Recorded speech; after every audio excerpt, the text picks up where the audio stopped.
Assalamualaikum warahmatullahi wabarakatuh dan halo semuanya.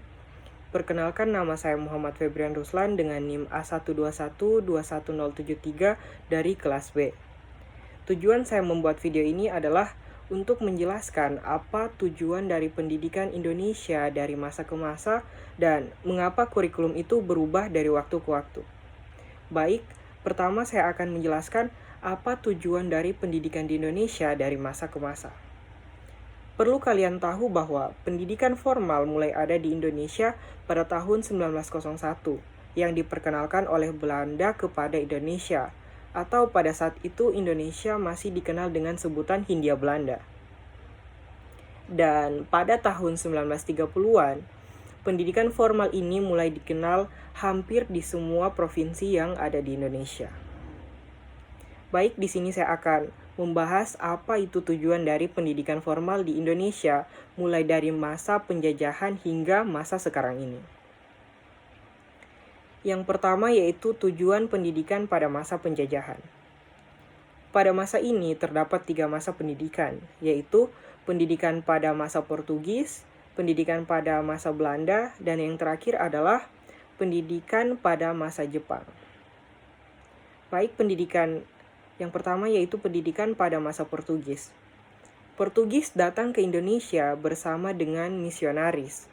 Kalau di Indonesia kita mengenal misionaris ini dengan sebutan pendakwah atau penyebar agama. Salah satu namanya adalah Franciscus Xaverius. Tujuan mereka datang ke Indonesia bukan hanya berdagang, melainkan mereka juga ingin menyebarkan agama Nasrani atau Katolik di Indonesia. Nah, menurut salah satu misionaris tadi yang bernama Franciscus Xaverius, agar agama Nasrani atau Katolik ini bisa tersebar di Indonesia, diperlukan untuk mendirikan sekolah-sekolah.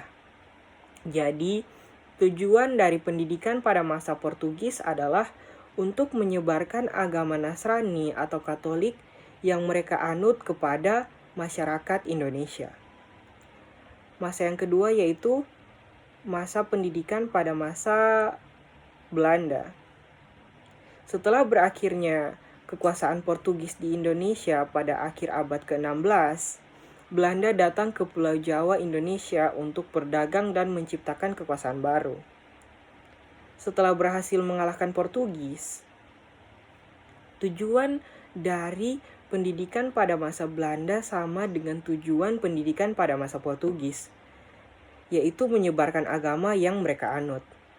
Belanda menganggap bahwa agama Katolik yang disebarkan oleh Portugis perlu digantikan dengan agama Protestan yang dianutnya.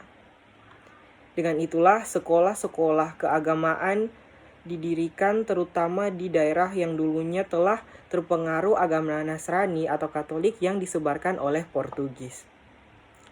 Dan masa pendidikan terakhir pada masa penjajahan adalah pendidikan pada masa Jepang.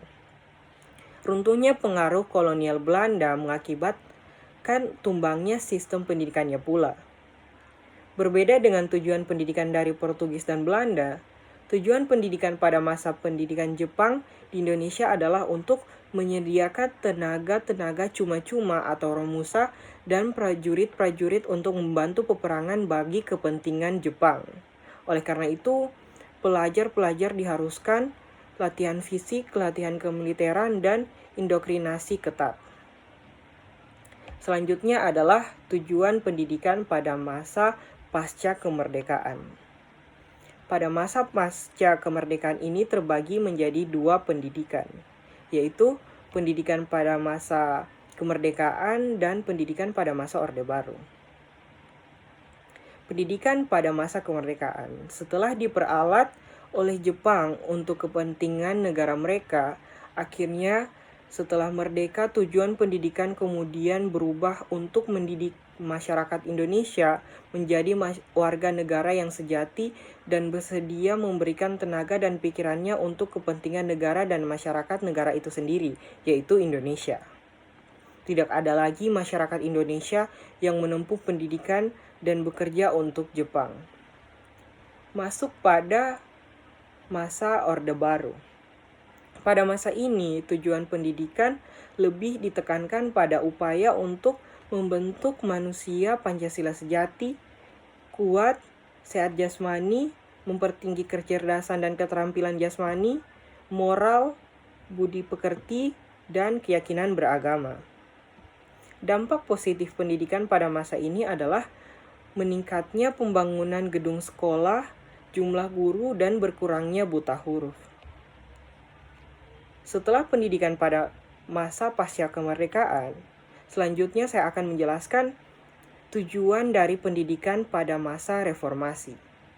Pendidikan pada masa pemerintahan Megawati mengalami perubahan tatanan, yaitu diubahnya kurikulum 1994 ke kurikulum 2000 menjadi kurikulum 2002 setelah disempurnakan atau disebut kurikulum berbasis kompetensi, yaitu kurikulum dalam orientasinya dalam pendidikan fokus pada 3 aspek utama, yaitu dikembangkan antara lain aspek afektif, kognitif, dan psikomotorik, yang bertujuan untuk menciptakan pendidikan berkualitas, merata, dan terjangkau. Selanjutnya, sama halnya dengan masa-masa sebelumnya, pendidikan sekarang berfungsi untuk membentuk diri yang lebih baik dari kemampuan, keahlian, etika, dan akhlak untuk menjadikan pribadi yang lebih baik.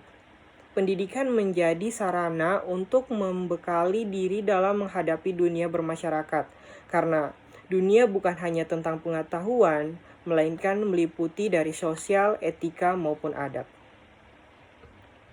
Setelah mengetahui tujuan pendidikan di Indonesia dari masa ke masa, selanjutnya saya akan menjelaskan alasan mengapa kurikulum itu berubah dari waktu ke waktu. Jadi, alasan utama mengapa kurikulum harus diubah dari waktu ke waktu adalah untuk menyesuaikan dengan kebutuhan peserta didik dan perkembangan zaman. Seperti yang kita tahu bahwa setiap tahunnya terjadi perkembangan. Salah satu contohnya adalah perkembangan ilmu dan teknologi atau iptek. Jika kurikulum tidak diperbaharui mengikuti dengan perkembangan ilmu dan teknologi tadi, maka siswa, guru, dan tenaga pengajar lainnya akan ketinggalan zaman. Dan juga kurikulum harus berkembang dan beradaptasi sesuai dengan konteks dan karakteristik peserta didik demi membangun kompetensi sesuai dengan kebutuhan mereka kini dan di masa depan. Sekian dari saya. Mohon maaf jika ada informasi yang keliru, karena di sini kita masih sama-sama belajar. Dan saya mengucapkan terima kasih kepada yang sudah menonton. Saya akhiri, wassalamualaikum warahmatullahi wabarakatuh.